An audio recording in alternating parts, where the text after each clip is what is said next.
بسم الله الرحمن الرحيم. ولا تحسبن الذين قتلوا في سبيل الله أمواتا بل أحياء عند ربهم يرزقون. صدق الله العظيم.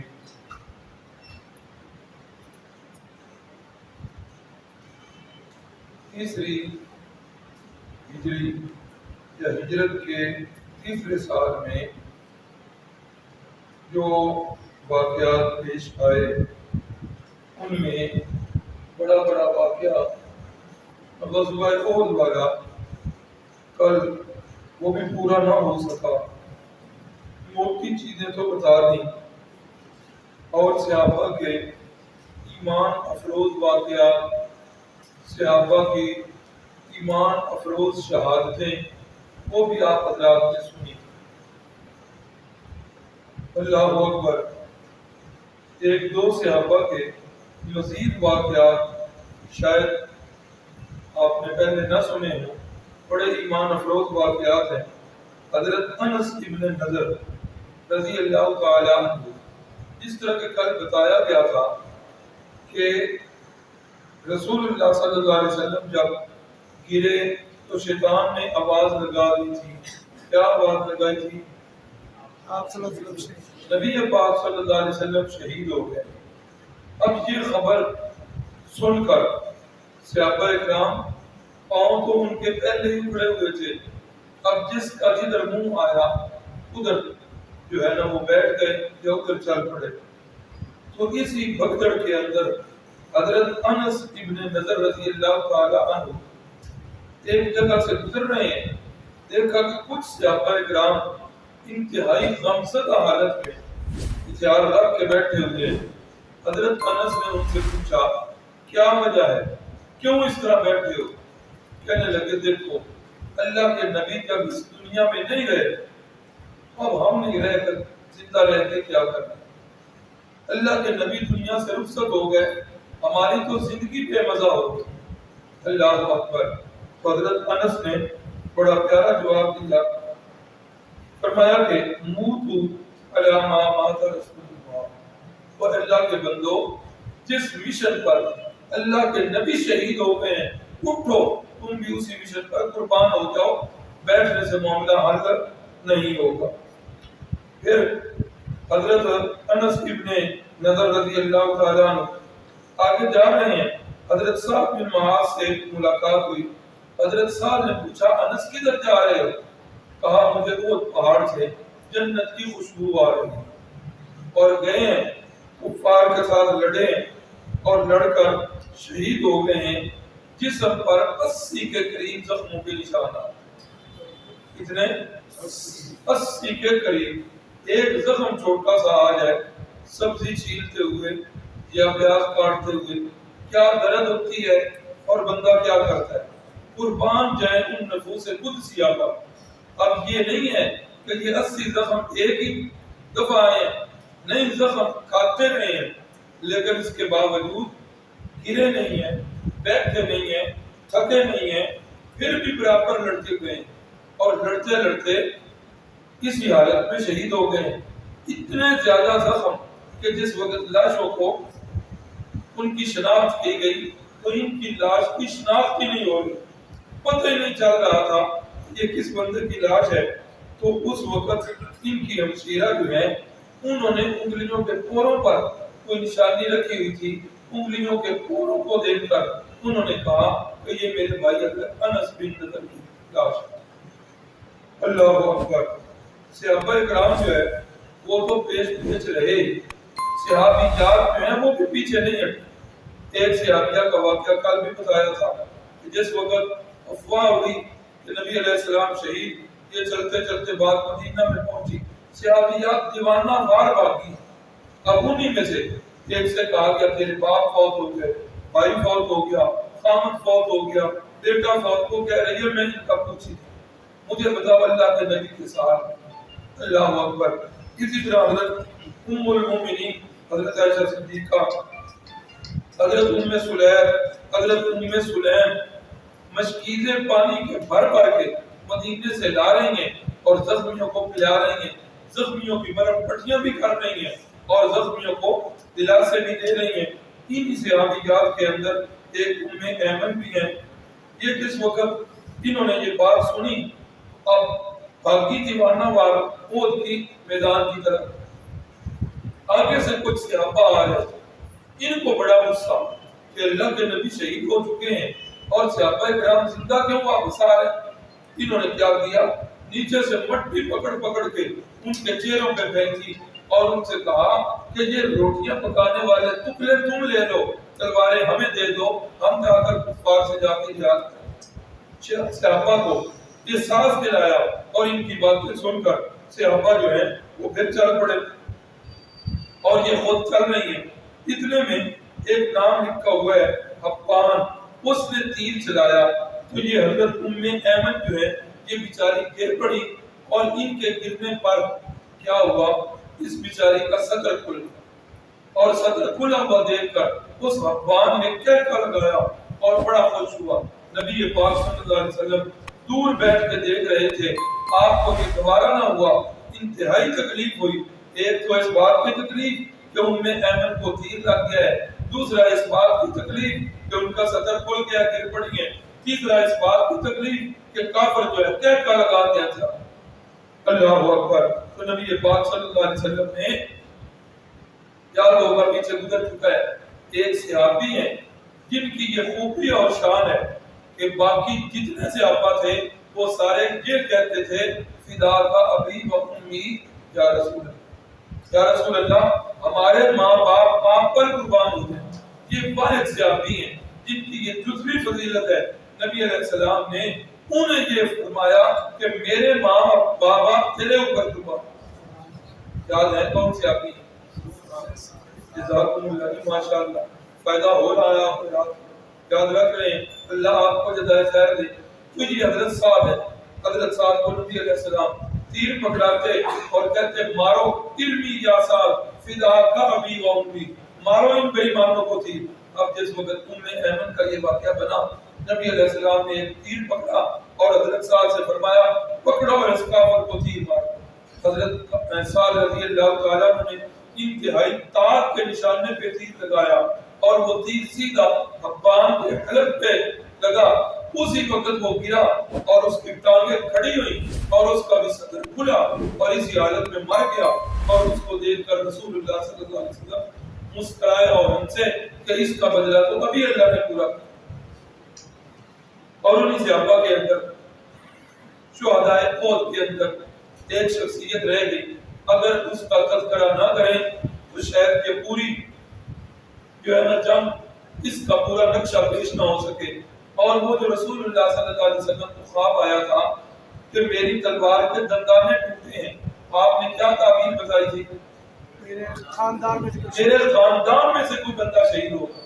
اب وہی بندہ کون ہے؟ رسول اللہ کے چچا حضرت حمزہ رضی اللہ تعالیٰ، حضرت سیدنا حمزہ رضی اللہ تعالیٰ شہید ہوئے۔ اور صرف شہادت پہ اکتفا نہیں، ان کی لاش کا مسئلہ کیا گیا، ان کی لاش سینہ چاک کیا گیا، کلیجہ اندر سے نکالا گیا، اور بعض سیرت نگاروں نے لکھا کہ ناک اور کان کو کاٹا گیا، لاش کو مسح کیا گیا۔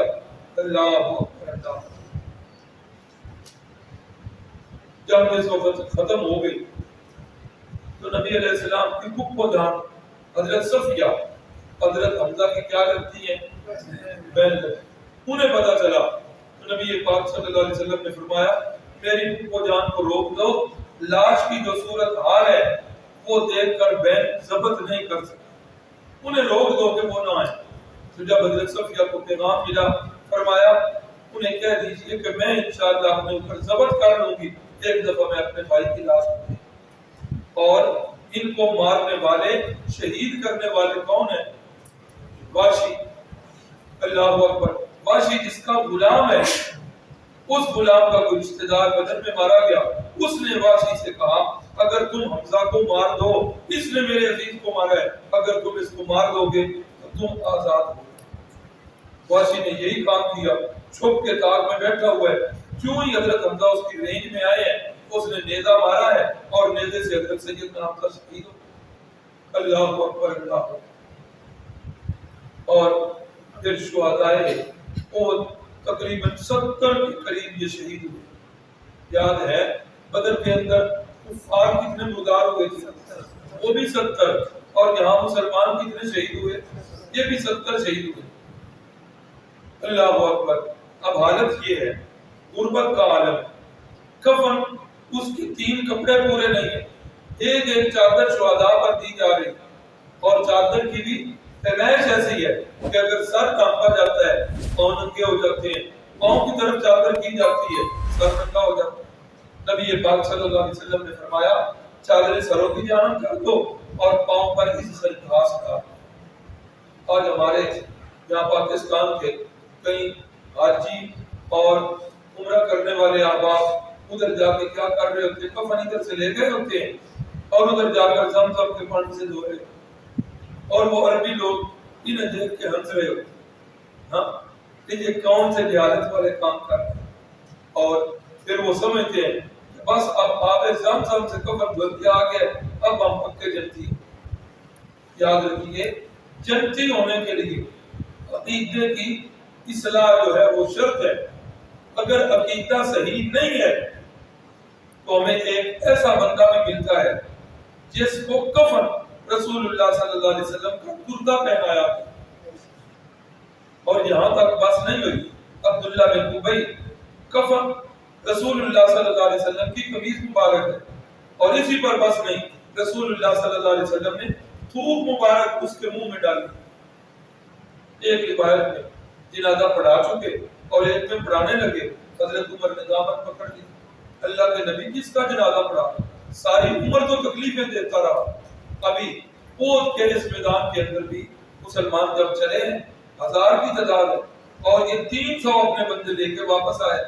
این اس وقت جس وقت قریش کا لشکر جو ہے وہ نظر آیا تو یہ واپس آیا اور واپس تو یہاں سے بھی آ سکتا تھا کہ جاتا ہی نہ, لیکن اس نے جان بوجھ کے آگے لشکر کفار کے سامنے واپسی کا جو کرنے اس لیے لیا کہ مجھے دیکھ کر ایک تو مسلمانوں کے حوصلے پست ہوں گے, وہ بھی ہمارے ساتھ ملتے ہیں, اور دوسرا میرا 300 کا قافلہ دیکھ کر قریش کے حوصلے بڑھ جائیں.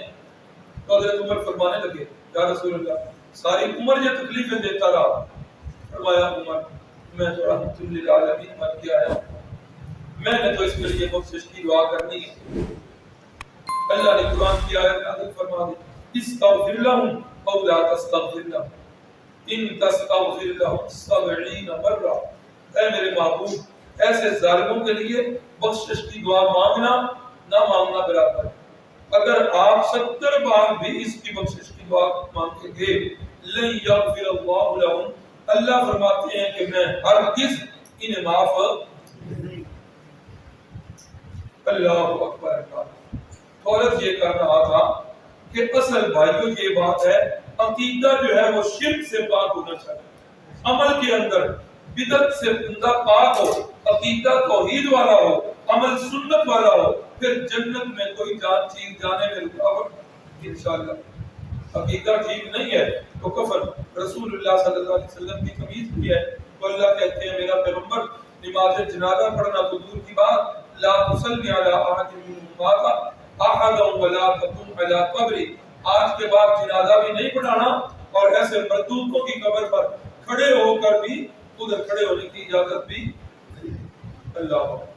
تو یہاں پھر ایسا ہی ہوا کہ شہداء جو ہیں انہیں کفن ایک چادر اور اوپر کفن دیا گیا, نیچے اس غاز کا, اور پھر 2-3 مسجدیں جو ہے ان کو ڈالا گیا قبر میں, اور اس میں ترتیب یہ رکھی گئی کہ جس کو قرآن مجید کا زیادہ حصہ یاد تھا اس کو اگلی جانب رکھا جاتا, جس کو قرآن کم یاد ہوتا اس کو پچھلی جانب, جس کو اور کم یاد ہوتا اس کو پچھلی. تدفین کے اندر بھی حافظ قرآن جو ہے ان کا احترام ملحوظ رکھا گیا, اور یہی تعلیم ہے نبی پاک صلی اللہ علیہ وسلم. یہ جو حفظ کے بچے ہیں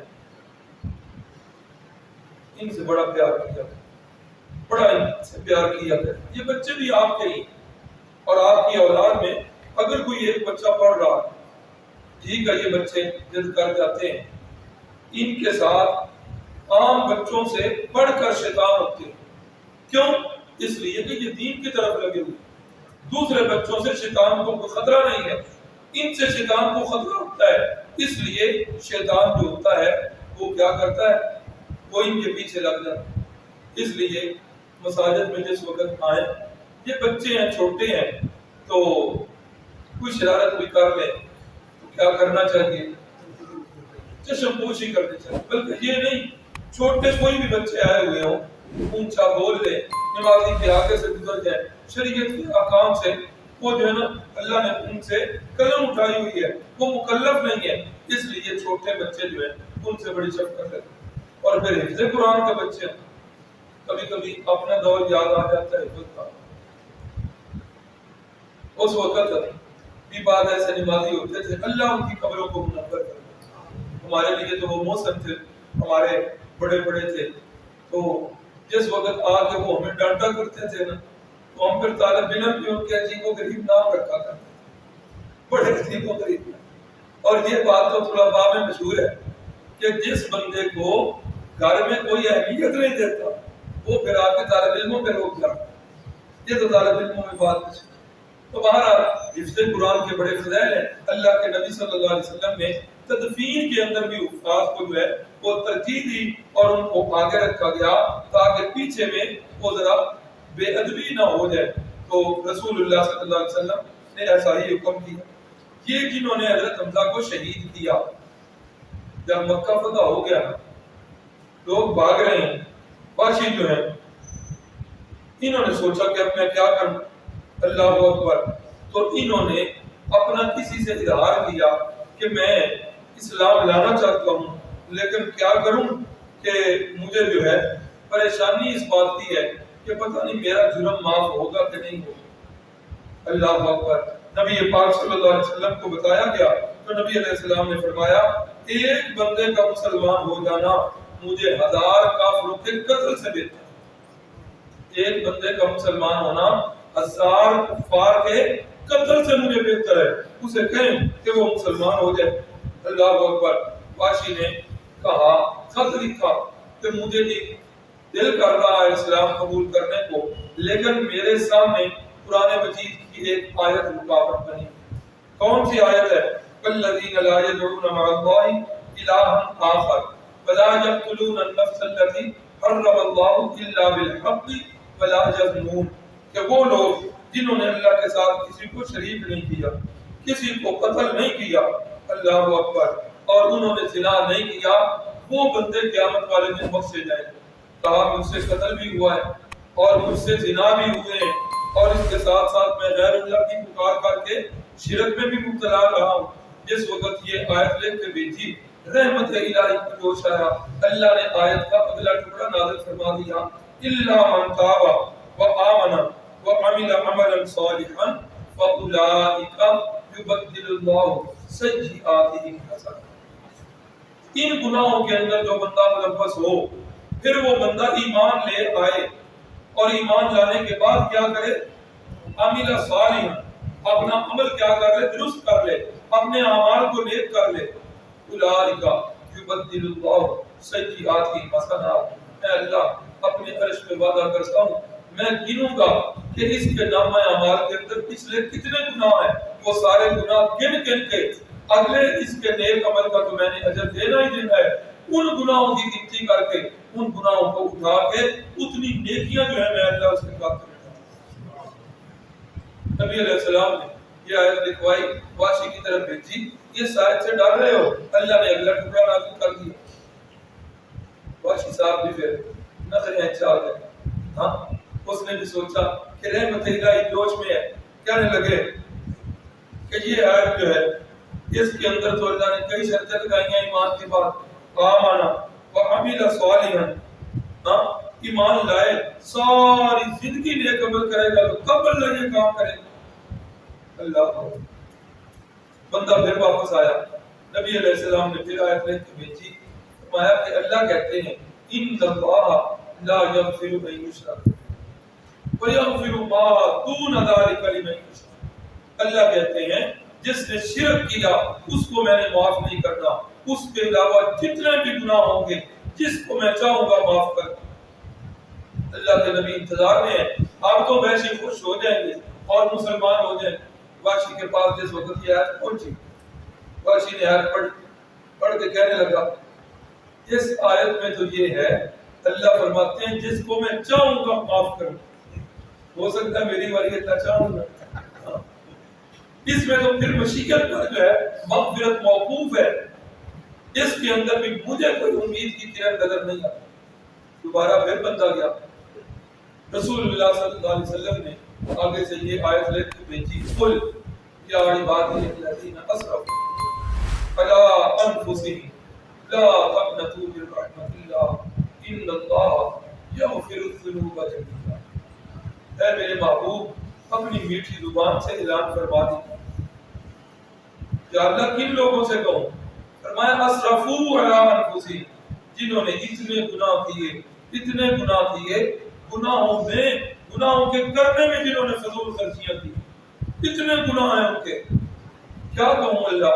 فرمایا میرے ان بندوں سے کیا عبادی، ہم جیسے گناہگاروں کے لیے اللہ نے اپنی طرف نسبت کی، میرے ہیں وہ بندے جو گناہوں کے اندر ڈوبے ہوئے، جن کی پچھلی ساری زندگی گناہوں میں گزری ہے، جنہیں پیچھے سے رحمت کی کرن، روشنی کی کرن نظر نہیں آتی، میرے ہی بندے ہیں، انہیں یہ کہہ دیجئے، اللہ اعلان کرتا ہے لا تقنطوا من رحمت اللہ، میری رحمت سے نا امید، ان اللہ یغفر الذنوب جميعا، میں اللہ تمہارے سارے گناہوں کو معاف کروں۔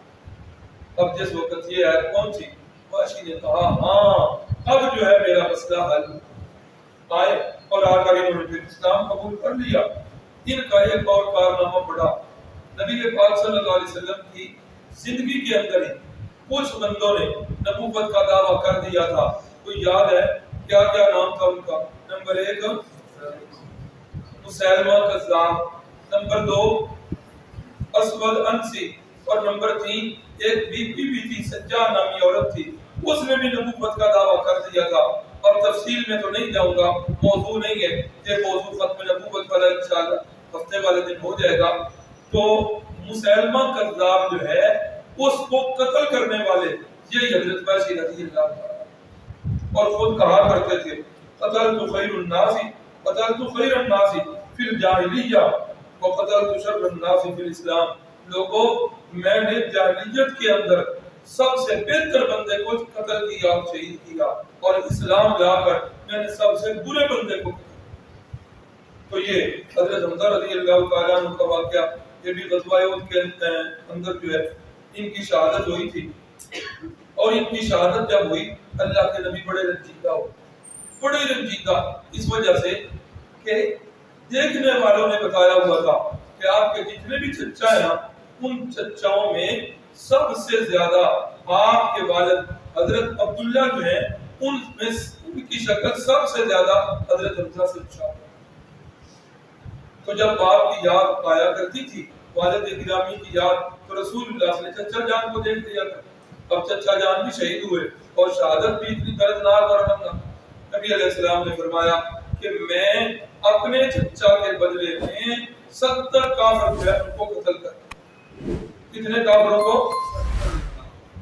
نبی علیہ السلام نے فرمایا، اللہ نے فرمایا اے میرے محبوب میرا قانون تو یہ ہے کہ ایک کے بدلے كتبنا علیہم فیہا ان النفس بالنفس، میرا قانون یہ ہے کہ ایک کے بدلے ایک ہے، اور آپ کہہ رہے ہیں کہ ایک کے بدلے میں 70 لوں گا، یہ تو کل کو غریب ہوگا تو وہ کہے گا کہ میں بھی 70 لوں گا۔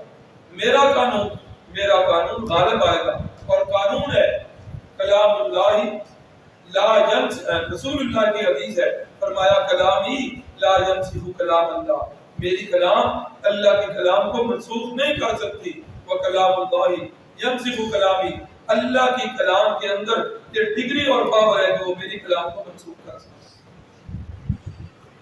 فرمایا یہاں تو کیا ہوگا، ایک کے بدلے ایک بھی نہیں ملنا، اس کو بھی آپ کا غلام بنا کے قدموں میں نچھاور کر دیا۔ اور پھر ایسا ہی ہوا، حضرت وحشی مسلمان ہو گئے رضی اللہ تعالی عنہ۔ یہاں پر جس وقت یہ معاملہ بنا 70 کے قریب شہداء ہو چکے ہیں۔ اب جس وقت مدینہ واپسی آئے ہیں، اب 70 گھروں کے اندر یہ جو ہے نا آخر اپنے بچھڑ گئے ہیں، افسوس تو ہے نا، دکھ اور تکلیف تو ہے نا، خون کے اندر اللہ نے کشش رکھی ہوئی۔ اللہ اکبر، اللہ صحابہ کرام رنجیدہ ہے کہ ہم سے بچھڑ گئے، کسی کا باپ، کسی کا بیٹا، کسی کا بھائی، کسی کا خامد، یہ سارے شہداء۔ اللہ اکبر، اللہ رب العزت نے زندوں کو ڈھارس دینے کے لیے اللہ نے یہ آیت نازل کر دی، فرمایا لا تحسبن الذین قتلوا فی سبیل اللہ اموات۔ کوئی لوگوں جو اللہ کی راہ میں شہید ہو چکے ہیں انہیں مردہ گمان بھی نہیں کرتا، بل احیاء، بلکہ وہ کیا ہے؟ زندہ ہے۔ لوگ اتنا ہی آیت کا ٹکڑا پڑھتے ہیں، اگلی آیت بھی آپ یاد کریں، زندہ ہے تو کہاں ہے؟ فرمایا عند ربہم، چوتھا پارہ سورہ آل عمران، فرمایا وہ زندہ ہیں۔ کدھر زندہ ہے؟ قبروں میں کہ رب کے پاس؟ قرآن کی تعلیم یہ ہے عند ربہم، وہ اپنے رب کے پاس زندہ ہے، قبروں میں زندہ نہیں۔ وہاں کیا کرتے ہیں؟ اللہ فرماتے ہیں یرزقون، اللہ کے پاس جنت کی نعمتوں سے لطف اندوز ہو رہے ہیں اور وہ جنت کے میوے کھا رہے ہیں۔ اللہ اکبر، اللہ اکبر۔ صحابہ کرام نے جس وقت یہ آیت سنی، صحابہ کرام آگے بارگاہ رسالت پاک میں حضرت مسروق رضی اللہ تعالیٰ عنہ تابعی ہیں اور یہ شاگرد ہیں حضرت عبداللہ ابن مسعود کے۔ یہ حضرت مسروق فرماتے ہیں میں قرآن کی یہ آیت پڑھ رہا ہوں، سمجھ نہیں آئی، میں آ گیا اپنے استاد جی کے پاس، حضرت عبداللہ ابن مسعود کے پاس، کہ استاد جی قرآن کہتا ہے انہیں مردہ کہنا بھی نہیں، مردہ گمان بھی نہیں کرنا، اور جتنے ان کے ساتھ احکام کیے گئے ہیں وہ سارے کن والے؟ زندوں والے کہ مردوں والے؟ مردوں والے۔ مثلا ان کو دفن کیا گیا کہ نہیں دفن کیا گیا؟ زندہ کو دفن کیا جاتا ہے، دفن کیا گیا تو یہ حکم بھی مردوں والا، کفن پہنایا گیا، غسل دیا گیا، یہ سارے احکام مردوں والے ہوئے۔ پھر ان کی وراثت تقسیم ہو گئی، پھر عدت کے بعد ان کی بیوائیں جو تھی انہوں نے آ کے شادیاں کر لی، یہ سارے احکام جو ہے مردوں والے ہو رہے ہیں، اور قرآن کہتا ہے کہ انہیں مردہ کہنا تو دور کی بات، انہیں مردہ گمان بھی۔ استاد جی مجھے یہ بات سمجھ ہے، حضرت عبداللہ ابن مسعود فرماتے ہیں جو باتیں آپ کے ذہن میں آئی ہیں نا، یہ باتیں ہمارے ذہن میں بھی آئی تھی جس وقت یہ آیت نازل ہوئی تھی۔ ہم بھی رسول اللہ صلی اللہ علیہ وسلم کے پاس چلے گئے، یا رسول اللہ اموالہم قسمت ازواجہم زبدت، مالوں کے تقسیم، عورتوں نے آگے ان کی شادیاں کر لی۔ قرآن کہتا ہے زندہ ہیں انہیں مردہ نہ کہو، زندہ کی بیوی سے شادی کو نہیں کر سکتا، زندہ کی وراثت تقسیم نہیں ہوتی، زندہ کو کوئی بندہ دفن نہیں کرتا، سارے احکام مردوں والے، اور انہیں مردہ کہنا نہیں۔ ایک یہ آیت، دوسری آیت ہے دوسرے پارے کی سورۃ البقرہ کی، لا تقولوا لمن يقتل في سبيل الله اموات بل احیاء ولكن لا تشعرون، بلکہ وہ زندہ ہیں تمہیں ان کی زندگی کا شعور نہیں۔ اب یاد رکھنا قرآن مجید کی تفسیر کے درجے کتنے ہیں؟ سب سے پہلا درجہ قرآن کی تفسیر کا ہے تفسیر القرآن بالقرآن، کہ قرآن کی ایک جگہ ذرا بات واضح نہیں تھی، قرآن کی دوسری آیت میں وہ بات واضح کر دی، یہ تفسیر کا سب سے اوپر والا درجہ ہے، تفسیر القرآن بالقرآن، قرآن کی تفسیر قرآن کے ساتھ، ٹھیک ہے۔ اب دوسرا درجہ ہے تفسیر القرآن بالحدیث، کہ قرآن کی تفسیر جو ہے رسول اللہ صلی اللہ علیہ وسلم کی زبان مقدس سے ہو، یہ دوسرا درجہ۔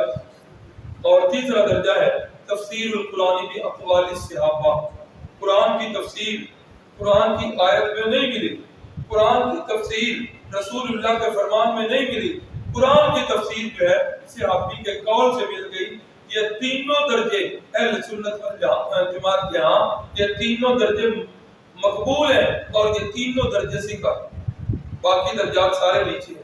سکھا درجے تفسیر کے یہی، پہلا درجہ قرآن کی تفسیر کس سے؟ قرآن سے، دوسرا درجہ حدیث سے، اور تیسرا درجہ صحابہ کے اقوال سے۔ اب قرآن مجید نے اتنا کہہ دیا کہ تم انہیں مردہ نہ کہو، وہ زندہ ہیں، لیکن آگے قرآن مجید نے ایک لفظ بولا وَلَٰكِن لَا تَشْكُرُونَ، تمہیں ان کی زندگی کا شعور نہیں۔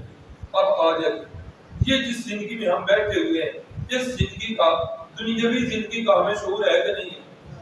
ہے نا شعور. اب جو قرآن نے کہا تمہیں ان کی زندگی کا شعور نہیں، اس سے پتہ یہ چل گیا کہ ان کی زندگی دنیا والی. سمجھا سکتا ہوں کہ نہیں؟ قرآن کہہ رہا ہے زندہ ہیں لیکن تمہیں ان کی زندگی کا شعور نہیں ہے. دنیا کی زندگی کا تو ہمیں شعور ہے. قرآن نے بتایا وہ دنیا کی زندگی ہوتی تو ہمیں اس کا شعور ہوتا. قرآن نے کہا کہ تمہیں ان کا شعور.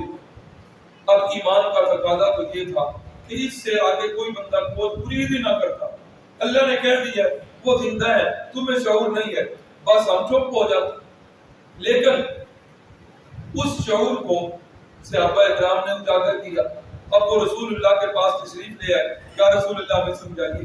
تو نبی پاک صلی اللہ علیہ وسلم نے پھر انہیں جو سمجھایا، حضرت عبداللہ ابن مسعود جو ہے ان کی روایت ہے، اور یہ روایت مسلم شریف میں بھی ہے، اور یہ روایت تفسیر ابن جریر میں، جامع ترمذی میں، سنن ابن ماجہ میں، تفسیر مظہری میں، ابن کثیر میں، ڈھیر ساری عربی کی جتنی تفاسیر ہیں ساری تفسیروں کے اندر یہ والی حدیث، اس آیت کی تفسیر خود رسول اللہ صلی اللہ علیہ وسلم فرما رہے ہیں. فرمایا کہ جس وقت احد کے لوگ شہید ہو گئے اللہ تعالیٰ نے ان کی روحوں کو سبز پرندوں کے پیٹوں کے اندر ڈال دیا ہے. نام لینا تو اچھی بات نہیں ہے کہ ہاں ہماری افضلآباد کی ایک معروف شخصیت، ایک دفعہ ان سے ملاقات ہوئی. ملاقات بھی ایسی ہوئی کہ میری دینی تعلیم کا آغاز جو ہے نا کہ گجرانوالہ سے مشرق کی جانب ایک گاؤں ہے منڈیالہ تھے گا. میرے استاد ہے وہاں پر مولانا حبیب الرحمان صاحب، اللہ ان کے علم و عمل میں برکت دے. بہت قابل استاد ہے، بہت بڑا ادارہ ہے. میری دینی تعلیم کا آغاز وہاں سے. ایک دفعہ وہ منڈیالہ کے ساتھ ہی میرے پاس آ گئے، کہنے لگے کہ چلو جی ہمارے گاؤں میں وہ فلاں بزرگ ہیں تو ان سے ملیے. چلو بھائی چلتے ہیں. اب چلے گئے، وہ سارے بیٹھے ہوئے ہیں. اب وہ بزرگ تعارف کر رہے ہیں، تو کس کا بیٹا ہے، تو کس کا، سارے بتا. سب سے پہلے میں بیٹھا ہوا تھا، میری باری صاحب سے تو کس کا بیٹا ہے؟ میں نے کہا کہ میں ادھر شہر کا. اچھا ابا کی کام کرتے؟ میں نے کہا کہ وہ قرآن مجید پڑھاتے ہیں. کیا نام ہے؟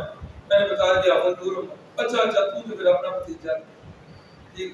اچھا یار طیب مجھے یہ تو بتاؤ کہ یہ جو تمہارا اختلاف ہے حیاتی مماتی کا، یہ کیا اختلاف؟ میں نے کہا کہ کوئی خاص اختلاف نہیں ہے، آپ رہنے دیں نا یار، مجھے بتاؤ. میں نے کہا اللہ واحد سے جانتا ہے، جھوٹ سے اللہ محفوظ رکھے. اب وہ اس دنیا میں نہیں ہے، کسی زندہ بندے پر بھی جھوٹ نہیں بولنا چاہیے، لیکن میں بتا رہا ہوں کہ جو کیا بنا. میں نے کہا جی ہمارا اس میں موقف یہی ہے کہ جو مسلم شریف کی روایت ہے اللہ تعالیٰ شہداء کے ان روحوں کو اللہ تعالیٰ سبز پرندوں کے جسموں میں ڈال دیتے ہیں، وہ جنت میں چل پھر رہی. تو مجھے مخاطب ہو کے کہنے لگے یار تو میں نہیں کرتا کہ تیرے جڑے بزرگ نے حضرت نانوتوی، حضرت تھانوی، حضرت گنگوئی، اللہ تعالیٰ انہوں کام بنا دے تینوں کے پسند. میں نے کہا جی خضرین کا لفظ ہے، خضر کا معنی ہوتا ہے سبز پرندے. کہا کہ اچھا چل یار اللہ انہوں طوطا بنا چھڑے تو تیرے پسند. میں نے کہا جی اگر یہ الفاظ میرے ہیں تو پھر یہ سوال مجھ پر آپ کا بنتا ہے، اور اگر یہ سوال حدیث کے ہیں، یہ الفاظ رسول اللہ صلی اللہ علیہ وسلم کی زبان مقدس سے نکلے ہوئے ہیں تو پھر اعتراض میرے پر نہیں، اعتراض اوپر جا کے بنتا ہے. پھر ان سے پوچھی، پھر جو ہے نا بڑے خاص طریقے سے بات کو ٹال ٹول کر. کہنے کا مقصد یہ ہے اختلاف اتنا بڑا نہیں ہے. آج ہم جیسے کم علم لوگ مسندوں پہ آئے اور چھوٹی چھوٹی باتوں کو بڑھا چڑھا کر بیان کر دیں. یقین کریں پیچھے اکابرین کی کتابیں پڑھیں، 1964 سے پہلے یہ مسئلہ تھا، اور اکابرین کی کتابوں کے اندر یہ کتنے عربی تفاسیر کے حوالے دے رہا، اس کے اندر یہ حدیث موجود ہے. حضرت عبداللہ ابن مسعود فرماتے ہیں شہداء احد کی روحوں کو اللہ تعالیٰ سبز پرندوں کے پوٹوں میں رکھ دیتے ہیں، تسرع فی الجنہ، اور وہ سارا دن جنت میں چلتی. تو معلوم کیا ہوا کہ شہداء زندہ ہیں کہاں پر؟ جنت میں. آگے بھی آ جائیے. فرمایا کہ جس وقت وہ کھاتے پیتے ہیں جنت کی نہروں میں آتے ہیں اور جنت کے میوے کھاتے ہیں. رات کو سوتے ہوئے اللہ کے عرش کے نیچے قندیلیں لٹکی ہوئی ہیں، وہاں پر آ جاتے ہیں اور وہاں پر آ کر اللہ ان سے پوچھتے ہیں بتاؤ میری جنت میں کسی چیز کی کمی؟ وہ کہتے ہیں اللہ کوئی کمی نہیں. پھر اللہ تعالیٰ بار بار پوچھتے ہیں تو شہداء کہتے ہیں یا قدر ایک خواہش ہے ان ترسل ارواحنا فی اجسادنا فنبتلا فی سبیلک مرۃ اخری، اے اللہ خواہش پھر یہی ہے ہماری ان روحوں کو ہمارے دنیا کے جسموں میں واپس لوٹا دیں۔ مسلم کی روایت، ترمذی کی روایت، عربی کی ساری تفاسیر کے حوالے یہ سارے بتا رہے ہیں کہ شہید زندہ ہیں تو کدھر ہے؟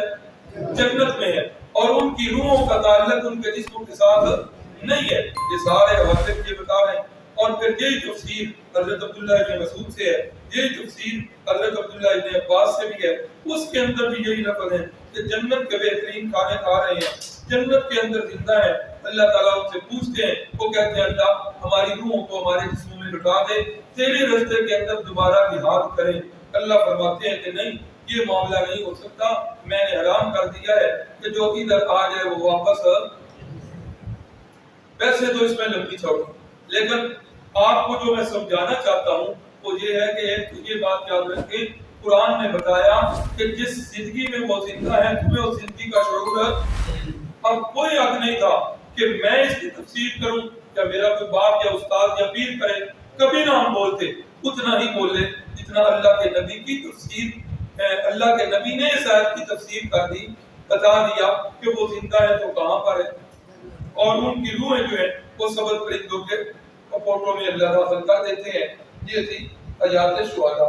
اب ایک مسئلہ رہ گیا تعدد ازواج کہ نبی پاک صلی اللہ علیہ وسلم پر آج غیر مسلم جو ہے وہ بڑے اعتراض کرتے ہیں کہ دیکھو جو مسلمانوں کا نبی جو ہے خود اس نے ڈھیر ساری شادیاں کی ہیں اور اپنی امت سے کہا 4 شادیاں کریں۔ تو یہ یاد رکھیں کہ نبی پاک صلی اللہ علیہ وسلم کے بعد 2-3 دفعہ سبق میں گزر چکی ہے، اللہ کے سچے نبی کے اندر کتنے جنتی مردوں کی طاقت؟ جی 40 جنتی مردوں کی، اور ایک جنتی مرد کے اندر کتنی طاقت؟ دنیا کے 100 مردوں کی۔ ایک سچے نبی میں دنیا کے کتنے بندوں کی طاقت؟ 4000 دنیا کے مردوں کی طاقت اللہ کے ایک سچے نبی کی۔ اب جس بندے کے اندر 4000 کی طاقت ہو اور اس کے نکاح کے اندر 10 یا 11 نکاح ہوئے ہو اور وہ 10-11 بھی بیک وقت موجود نہیں ہے، تو یہ شہوت پرستی کی دلیل ہے، یہ شہوت پر کنٹرول کی دلیل ہے، یہ تو شہوت پر کنٹرول کی دلیل ہے۔ یہ باتیں کہنی اس لیے پڑتی ہیں کہ آج غیر مسلم یہ اعتراض کر رہے ہیں، اور نبی پاک صلی اللہ علیہ وسلم کو اس طرف تو بالکل دھیان ہی نہیں تھا۔ جو ہمارے ساتھ بشری تقاضے ہیں شہوت پرستی، انبیاء جو ہے ان کا دھیان ہی نہیں ہوتا۔ البتہ جو آپ صلی اللہ علیہ وسلم نے شادیاں کی، تھوڑا سا میں آپ کو بتا دیتا ہوں۔ اللہ کے نبی صلی اللہ علیہ وسلم کی سب سے پہلی شادی کس عمر میں ہوئی؟ 25 سال کی عمر ہے، کڑیل جوانی ہے، جوانی کی حدوں کو چھو رہے ہیں، اور جس عورت سے شادی کر رہے ہیں اس کی عمر کتنی ہے؟ 40۔ وہ عورت 2 خاندوں سے پہلے بیوہ ہو چکی اور وہ عورت بڑھاپے کی رتوں کو چھو رہی، کڑیل جوانی ہے، اور عین شباب کے عالم میں ایک 40 سالہ خاتون سے شادی کر۔ پھر جب تک وہ ام المومنین حضرت خدیجہ زندہ رہے ہیں نبی علیہ السلام نے کسی اور سے شادی نہیں۔ پھر کیا ہوا؟ دوسری شادی ہوئی، تیسری ہوئی۔ آپ صلی اللہ علیہ وسلم کی زندگی کا مطالعہ کیجئے، اس شادی والے چیپٹر اور باب کو کھولیے۔ جو شہوت پرستی جس کی نگاہ میں ہوتی ہے نا، وہ تو کنواری عورتوں سے شادی پسند کرتا ہے، بلکہ کنواری عورتوں سے بھی نہیں، کنواری لڑکیوں سے شادی پسند کرتا ہے۔ اور رسول اللہ صلی اللہ علیہ وسلم نے اتنی شادیاں کی ہیں سوائے حضرت عائشہ کے، کوئی شادی بھی کسی کنواری سے نہیں، یا مطلقہ ہے یا پھر ان شادیوں کے اندر بھی کتنے جو ہے نا فائدے ہوئے ہیں مسلمانوں کے۔ مثلا ابھی غزوہ احد کے اندر نبی پاک صلی اللہ علیہ وسلم نے دیکھا کہ کتنے گھر جو ہیں وہ بے سہارا ہو گئے ہیں، بہت سارے صحابہ جو ہیں وہ شہید ہو گئے۔ اب نبی پاک صلی اللہ علیہ وسلم نے شہداء کی بیواؤں کے ساتھ نکاح کر کے امت کو اور صحابہ کرام کو ترغیب دی۔ اللہ کے نبی صلی اللہ علیہ وسلم نے نکاح کیا تو آپ کی دیکھا دیکھی ڈھیر سارے صحابہ نے ان کے ساتھ نکاح کیا اور ان خاندانوں کے وہ سہارا بن گئے۔ کتنا بڑا فائدہ ہوا۔ اسی طرح ایک سے زائد شادیوں کا مقصد جو ہے وہ قبیلوں کو قریب کرنا بھی ہے۔ کیسے جی؟ کہ جتنے قبیلوں کے اندر شادی ہوگی اتنے قبیلے جو ہیں وہ قریب آئیں گے اور عرب کا دستور یہ تھا کہ اپنے داماد کی ہر لحاظ سے وہ عزت کی رکھتے. اب یہی وجہ بنی کہ جس وقت رسول اللہ صلی اللہ علیہ وسلم نے دوسرے قبائل میں شادیاں کی، ان قبائل کے اندر اگرچہ وہ کفار ہی تھے، جب تک ان کے دل میں رسول اللہ کی وہ والی نفرت نہیں. مثلا حضرت ام حبیبہ رضی اللہ تعالی عنہا، یہ ابو سفیان کی بیٹی ہے، حضرت امیر معاویہ کی سگی بہن ہے. حضرت ام حبیبہ پہلے دور میں ہی مسلمان ہو چکی. اب ابو سفیان رسول اللہ کے بڑے دشمن ہیں. احد کے میدان کے اندر وہ جو سپہ سالار بن گیا ہے، یہی ابو سفیان تھے. لیکن جب رسول اللہ نے حضرت ام حبیبہ سے شادی کی ہے، ابو سفیان کی وہ والی دشمنی نہیں. پھر رسول اللہ کے قریب آنے کا موقع ملا ہے. آپ صلی اللہ علیہ وسلم نے بھی اس کی بڑی دلجوئی کی ہے. اسی طرح بعض ازواج کے ساتھ شادیاں کی ہیں تو ان کی شادیوں کا فائدہ یہ ہوا کہ پورے کے پورے قبیلے مسلمان ہوئے. مثلا حضرت جویریہ رضی اللہ تعالیٰ عنہ، ان کے والد جو ہیں قبیلہ مستلق کے سردار تھے. جہاد میں باپ مارا گیا، اب یہ مال غنیمت میں آئی، اب یہ ایک صحابی کے حصے میں آ گئی. انہوں نے کہا یا رسول اللہ، یہ سردار کی بیٹی ہے، یہ میری شایان شان نہیں، یہ آپ کی شایان شان ہے، میں اپنا حصہ آپ کو دیتا ہوں. رسول اللہ صلی اللہ علیہ وسلم نے حضرت جویریہ کے ساتھ شادی کر لی، نکاح کر لیا. اب اس نکاح کا فائدہ کیا ہوا کہ اس کی برکت سے 100 کے قریب گھرانے میں ان کے قبیلے سے ایک دن رخصت. ایک اور فائدہ، بیرونی زندگی، گھر سے باہر والی، وہ تو ڈھیر سارے صحابہ اکرام اس کو نقل کرنے والے، لاکھ سے زیادہ تعداد ہے. اور گھریلو زندگی اس کو نقل کرنے والی تھوڑی خواتین، اس لیے زیادہ شادیاں کی گئیں کہ وہ زیادہ سے زیادہ گھریلو زندگی جو ہے وہ بھی امت تک پہنچے، اور ایسا ہوا ہے. اور صحابہ اکرام صحابیات میں حضرت جو ہے عائشہ صدیقہ رضی اللہ تعالیٰ عنہ، ڈھیر ساری روایات جو ہیں ان سے مروی ہیں. تو یہ مسئلہ تعدد ازواج نے بھی مختصراً بتا دیا. 3 ہجری کے اندر ہی حضرت سیدنا حسن رضی اللہ تعالیٰ عنہ کی ولادت باسعادت ہوئی ہے. ان کی ولادت سے پہلے حضرت ام فضل نے ایک خواب دیکھا، اور خواب کے اندر دیکھتی ہیں کہ رسول اللہ صلی اللہ علیہ وسلم کے وجود کا کچھ حصہ جو ہے وہ ادھر سے کٹ کر میری گود میں آ گیا. صبح اٹھی تو بڑی گھبرائی ہوئی. رسول اللہ کو فرمایا کہ رسول اللہ یا بڑے ہی خوفناک خواب. اب کیا خواب آئے؟ کہا کہ خواب آئے آپ کے جسم کا کچھ حصہ کٹ کر میری گود میں ہے. نبی علیہ السلام نے فرمایا یہ خواب تو بڑا مبارک خواب ہے، آپ جسے خوفناک سمجھ رہی ہو یہ خواب بڑا مبارک خواب ہے. کیا بھی مبارک ہے؟ فرمایا کہ فاطمہ جو ہے ایک بیٹے کو جنے گی، اور وہ بیٹا جو ہے وہ تیری گود کے اندر پلے گا. میرا ٹکڑا جو کٹا وہ فاطمہ جو ہے وہ آپ کی بہو بنی، اور ان سے جو بیٹا پیدا ہوگا وہ آپ کی گود کے اندر پرورش پائے گا. اور اس خواب کی تعبیر میں پھر حضرت سیدنا حسن رضی اللہ تعالیٰ عنہ یہ جو ہے پیدا ہوئے. اور حضرت حسن جو ہے رسول اللہ صلی اللہ علیہ وسلم کا جو سینہ مبارک ہے یہاں سے لے کر یہاں تک یہ ساری حضرت حسن کاپی تھی، اور یہاں سے لے کر پاؤں مبارک تک یہ ساری کاپی سیدنا حسین رضی اللہ تعالیٰ. اور خاص کر کے حضرت حسن رسول اللہ صلی اللہ علیہ وسلم نے ایک دفعہ حضرت حسن کو اپنے کندھے پہ بٹھایا. ایک گلی سے گزر رہے ہیں، ایک صحابی نے دیکھا، انہوں نے جملہ بولا، کہنے لگا نعم المرکب یا غلام، اور بچے تو کتنا خوش نصیب ہے، اتنی پیاری سواری. سواری کون ہے؟ رسول اللہ صلی اللہ علیہ وسلم. اور سوار کون ہے؟ حضرت حسن. تو اس نے کہا نعم المرکب یا غلام، اے بچے تو کتنا خوش نصیب کہ کتنی پیاری سواری ہے. تو رسول اللہ نے جواب دیا سواری کو دیکھ رہے ہو، سوار کو نہیں دیکھتے ہو. یہ سوار بھی معمولی نہیں ہے. نعم الراکب، فرمایا یہ سوار بھی بڑا بہترین. اور انہی حضرت حسن کے بارے میں فرمایا تھا ان ابنی ھذا سید، اے لوگوں یہ میرا بیٹا تو سردار بیٹا ہے.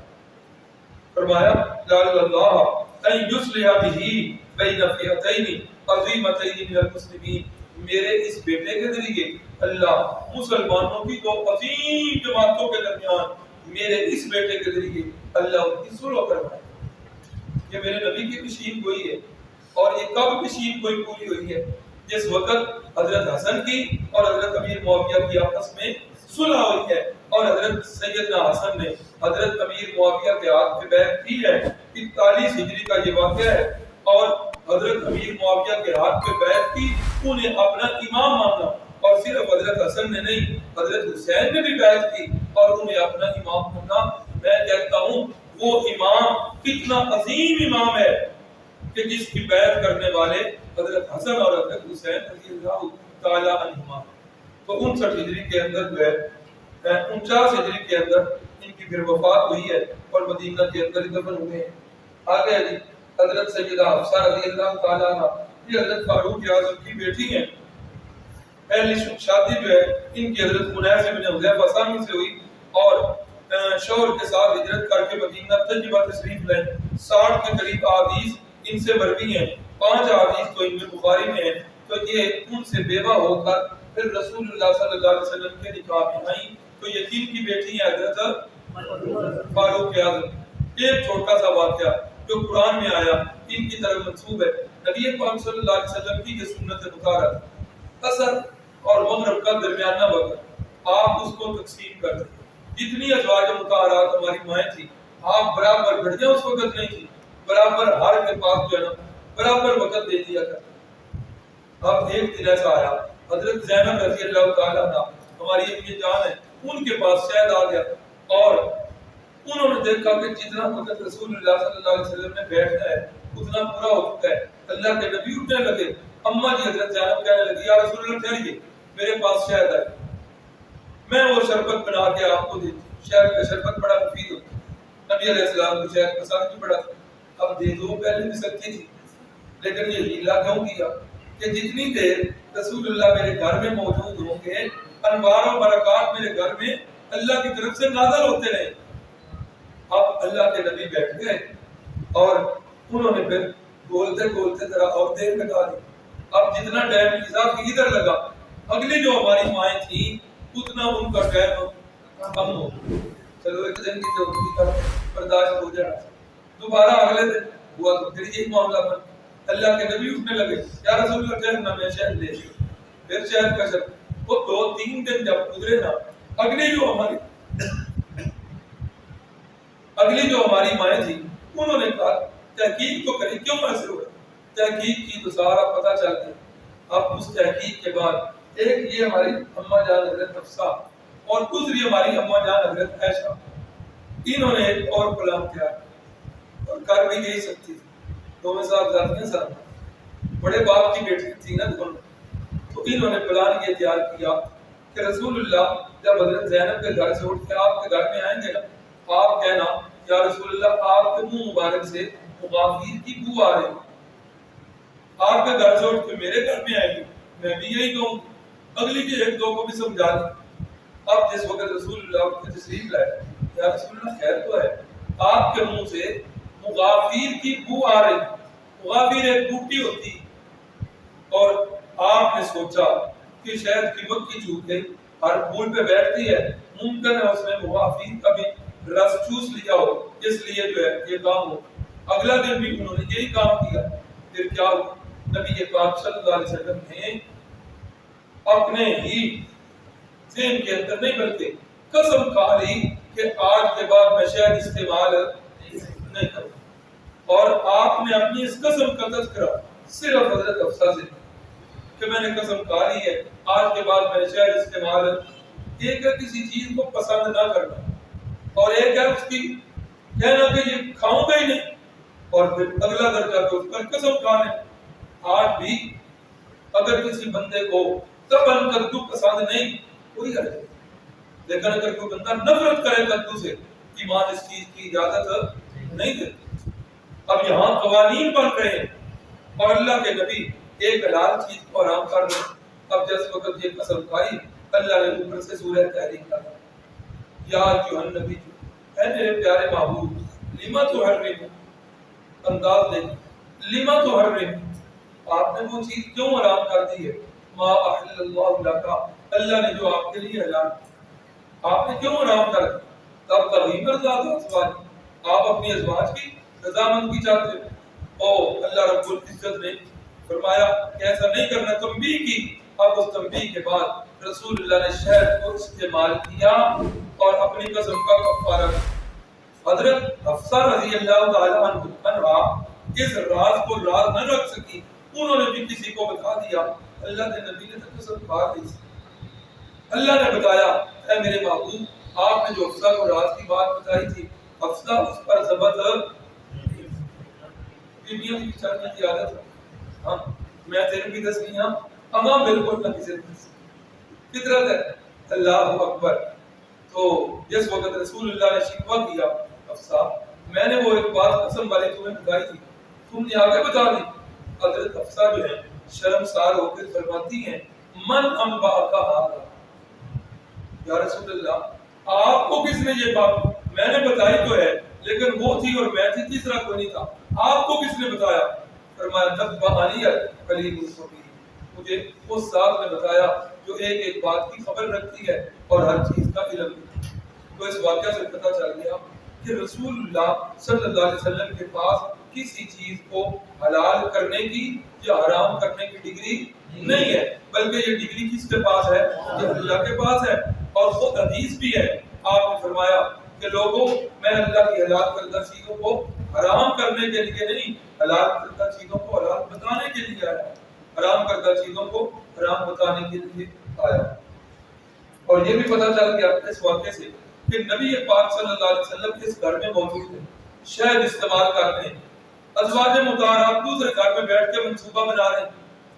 ایمانداری سے بتائیے، قسم کھا کے کہتا ہوں کہ مسلک، یہ فرقے، یہ جماعتیں اللہ کی قسم ادھر رہ جانی ہے، قبر میں نے اللہ کو جواب دیا، پانا جماعت کام آئے گی، نہ میرا مسلک کام آئے گا، نہ میرا فرقہ کام آئے گا۔ اللہ کو حاضر ناظر جان کے جواب دیجئے گا، وہ ازواج مطہرات جو اگلے گھر میں منصوبہ بنا رہی ہیں کہ رسول اللہ آئیں گے تو آپ بھی یہ کہنا، میں بھی یہی کہوں گا، ان ازواج مطہرات کا یہ عقیدہ تھا کہ اللہ کے نبی عالم الغیب ہیں اور ہر بات کو جانتے ہیں۔ ایمانداری سے بتائیں، جان اللہ کو۔ اگلی بات، ان ازواج مطہرات کا یہ عقیدہ تھا کہ اللہ کے نبی ہر وقت ہر جگہ موجود ہیں۔ اللہ کی قسم اگر ان کا یہ عقیدہ ہوتا کہ اللہ کے نبی ہر وقت ہر جگہ موجود ہوتے ہیں، کبھی بھی وہ منصوبہ، اگر ان کا یہ عقیدہ ہوتا اللہ کے نبی عالم الغیب ہے، اللہ کی قسم کبھی وہ منصوبہ اور پلان، یہ واقعہ بتا رہا ہے کہ عالم الغیب صرف ہر وقت ہر جگہ موجود صرف اللہ ہے۔ حضرت زینب بنت خزیمہ کے ساتھ شادی وہ اسی تیسری ہجری کے اندر ہوئی ہے اور یہ بیچاری 4 ہجری کے اندر ان کی وفات بھی ہو گئی ہے۔ حضرت رقیہ جو رسول اللہ کی صاحبزادی تھی، غزوہ بدر سے واپسی پر وفات پا گئی تھی نا، تو نبی علیہ السلام نے اپنی دوسری بیٹی ام کلثوم کا نکاح حضرت عثمان سے کر دیا، اور جس وقت ان کی بھی وفات ہو گئی، اللہ اکبر، اللہ کے نبی بھی بڑے غمزدہ ہیں، فرمانے لگے عثمان تجھے مجھ جیسا سسر نہیں ملنا اور مجھے تم جیسا داماد نہیں ملنا، اللہ کی قسم اگر میں محمد کے پاس 40 بیٹیاں بھی ہوتی تو یہ کے بعد دیگرے فوت ہوتی جاتی تو میں اپنے یہ کے بعد دیگرے تیرے نکاح ہوتی۔ کتنے حیا والے حضرت عثمان، تو یہ نکاح جو ہوا یہ بھی 30 ہجری میں ہوا۔ اور بن حجر اگر یہودیوں کا سردار تھا، رسول اللہ کی بھی بڑی ہجو کیا کرتا تھا، بکواس کیا کرتا تھا، اور صحابہ کی جو عورتیں تھیں، بیویاں تھیں، بیٹیاں تھیں، ان کے بارے میں کردار کشی کرتا، مثلا اشعار کے اندر کہنا کہ وہ فلاں کی بیٹی میرے ساتھ پیار کرتی ہے، میرے ساتھ عشق کرتی ہے۔ اللہ کے نبی سے اتنے تک آپ نے فرمایا ہاں بھائی ہے کوئی بندہ جو اس خبیث سے ہمیں نجات دے، تو حضرت ابو نائلہ اور حضرت محمد بن مسلمہ نے اس بے ایمان کیا نام کعب بن اشرف کو بڑے دلچسپ انداز کے اندر اس کو قتل کیا۔ بخاری ثانی کے اندر تفصیلی واقعہ جو ہے موجود۔ اسی سال کے اندر مشرکہ عورت سے نکاح کی حرمت والا حکم آ گیا۔ اس سے پہلے قرآن مجید کی دوسرے پارے کی آیت ہے لا تنکحوا المشرکات حتی یؤمنن، فرمایا مسلمانوں کسی مشرکہ عورت سے نکاح نہیں کر سکتے جب تک وہ ایمان نہ لے۔ ولا امۃ مؤمنۃ، ایک طرف جو ہے نا مشرکہ عورت ہے، حسن و جمال میں بھی 1 نمبر کی ہے، مال و دولت میں بھی 1 نمبر کی ہے، ہر چیز وافر ہے، اور دوسری طرف کیا ہے لونڈی ایمان والی ہے، پیسہ بھی نہیں، شکل کی بھی بس پوری واجبی سی ہے. فرمایا یہ ایمان والی لڑکی اس مشرکہ عورت سے بہتر ہے. لو اعجبتکم، اگر جو اس مشرکہ عورت کا حسن و جمال، اس کا خاندان، اس کا پیسہ تمہیں تعجب میں ڈال دے، پھر بھی اس کو چھوڑو، اس کے ساتھ نکاح. یہ یاد رکھیے گا مشرک کی دو قسمیں ہیں، ایک ہے اہل کتاب مشرک اور دوسرے ہیں وثنی مشرک. اہل کتاب کے اندر یہود و نصارہ ہے، یہود و نصارہ ان کی عورتوں سے نکاح جائز ہے، لیکن وہ جو دوسرے وثنی یا بت پرست ہیں، جس طرح ہندو ہیں، اللہ کو مانتے ہیں، اب ان کی عورتوں سے نکاح جائز نہیں. اہل کتاب نہیں، اہل کتاب کی عورتیں ان سے نکاح کر کے گھر لا سکتے ہیں اور انہیں اپنی بیٹیاں نہیں دے سکتے. قرآن میں یہ حکم ہے وَطَعَامُ الَّذِينَ أُوتُوا الْكِتَابَ حِلٌّ لَكُمْ وَطَعَامُكُمْ حِلٌّ لَهُمْ وَالْمُحْصَنَاتُ مِنَ الْمُؤْمِنَاتِ وَالْمُحْصَنَاتُ مِنَ الَّذِينَ أُوتُوا الْكِتَابَ مِنْ قَبْلِكُمْ. وہ پاک دامن عورتیں اہل کتاب کی وہ پاک دامن، گندے کردار والی عورت نہ ہو ورنہ تمہاری نسل خراب کرے گی. تو فرمایا ان کے ساتھ نکاح کرنا بھی جائے.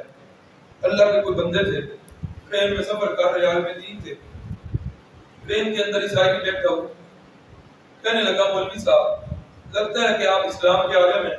ہاں. فرمایا طالب علم پوچھو. کہا کہ اسلام عدل نہیں کرتا. کیسے؟ کہا اسلام کہتا ہے عیسائیوں کو لڑکی دینا جائز نہیں ہے، عیسائیوں سے لڑکی لینا جائز ہے. عدل نہیں ہے. عدل تو یہ ہے کہ نہ دو کہ نہ لو، یا دوسری صورت دینی ہے پھر لے بھی لو. لیکن قرآن ہمارا کہہ رہا ہے، ہمارا اسلام کہتا ہے ان سے لڑکی عیسائیوں سے لے سکتے ہو، عیسائیوں کو لڑکی دے نہیں سکتے. انہوں نے کہا کہ یہ عدل کا تقاضا یہی تھا. کہنے لگا وہ کیسے؟ فرمایا اس طرح کہ جس وقت عیسائی لڑکی مسلمانوں کے گھر میں آئے گی، یہاں آ کر حضرت عیسیٰ علیہ السلام کے تذکرے سنے گی کہ نہیں سنے گی؟ بولیں سنے گی. قرآن پڑھے گی. حضرت عیسیٰ کی والدہ حضرت مریم کے تذکرے، ان کی پاک دامنی کے، ان کی اس عزت کے، کی عفت کے، ان کے بڑے اچھے تذکرے سنے گی تو یہ گھرانہ بستا رہے گا. وہ بچی آ کر عیسائیوں کی ہمارے اندر تنگ نہیں ہو.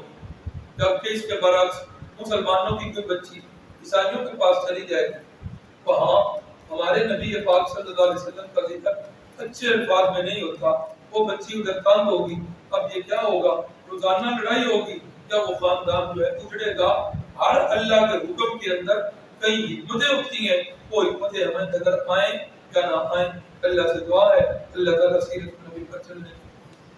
ہمارے ادھر کورس کے اندر 3 سالوں کے شریک ہیں ہمارے بھائی عرفان صاحب KHFC والے.